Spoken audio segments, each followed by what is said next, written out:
We're pleased to have hold another press conference today because of the events unfolding after the committee session of last Monday, when our colleague, who I hope will still be able to join us this morning, asked Pfizer a question, and the answer was really what made the news. Put in a nutshell, the cat is out of the bag. It was a gigantic lie, what they told us, that these vaccines would prevent you catching this virus or would prevent transmission. Well, none of that was true, as it turns out. And based on that lie, all of the mandates, all of the lockdowns, all of the non-pharmaceutical measures as wearing masks, staying at home, curfews, all of that was based on that gigantic lie. And yet, they will not acknowledge it. No, they just go ahead with whatever they want to do with us. I would like to point out a couple of things from the EU Commission's action plan, EU response to COVID-19, preparing for autumn-winter 2023. As you might have guessed, the focus, of course, is still on these hazardous mRNA injections. Well, that's not surprising here. They would like to implement and coordinate effective communication initiatives and strategies to promote uptake of additional injections and complete the primary series of those who have not even begun yet, the unvaccinated. So once again, a particular group of a population is being targeted, and well, that's what they're trying to do. They would like to increase vaccine confidence by debunking mis- and disinformation. Well, who is spreading the mis- and the disinformation? It is EU Commission, it is the pharmaceutical companies, it is governments, especially in the Western democracies. They are the ones spreading the mis- and the disinformation. They are the ones telling people lies. For what? So that pharmaceutical companies make profits and profits and profits. And the risks? Well, guess what? You, the taxpayers, you will be left with the risks. And then, of course, they want to target, and they specifically say that, target hard-to-reach population groups. Well, I guess in that instance, they are actually talking about me. Yes, I am a hard-to-target, a hard-to-reach population group, because I saw through their lies from the get-go.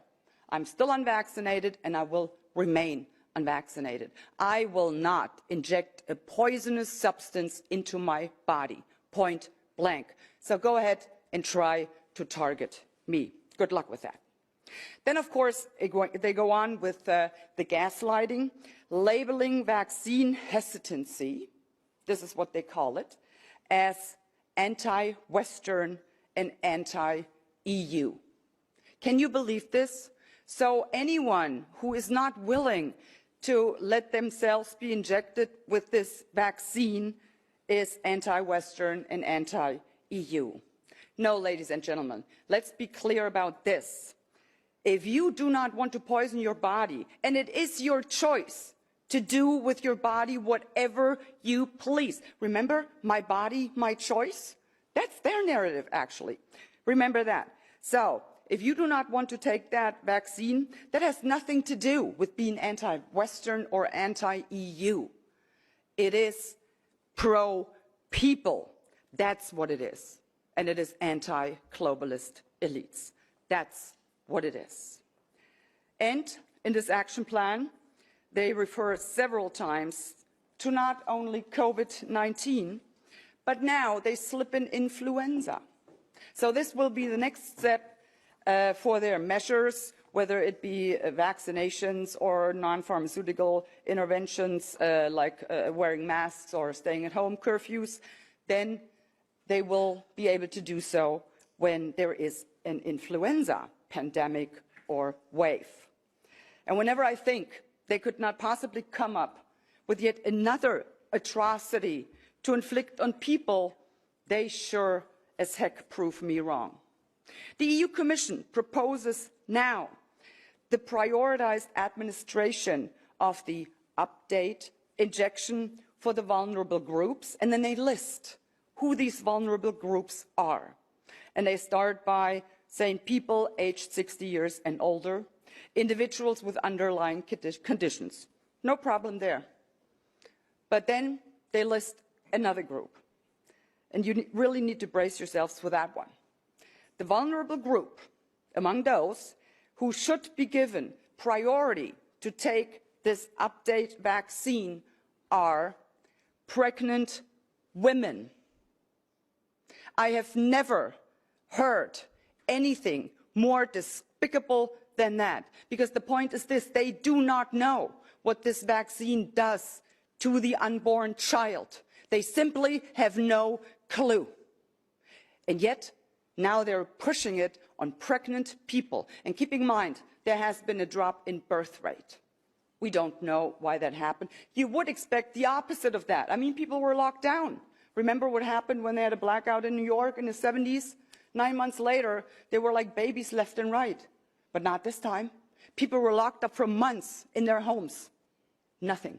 Drop in birth rate? Interesting question. And these are the questions that we should be asking. So just to give you an update on that, they will continue to try, they will continue to push whatever their end goal is. They are trying to. And yeah, I would just like to thank you for supporting us and for letting us know that we indeed are advocating and fighting for what you, the people, want. These globalists and their puppets are but a few people with no regard for you, for the people. We, on the other hand, are many, because we are the people. And we will continue to fight for you, for your rights, for freedom, democracy, and the rule of law. Thank you very much.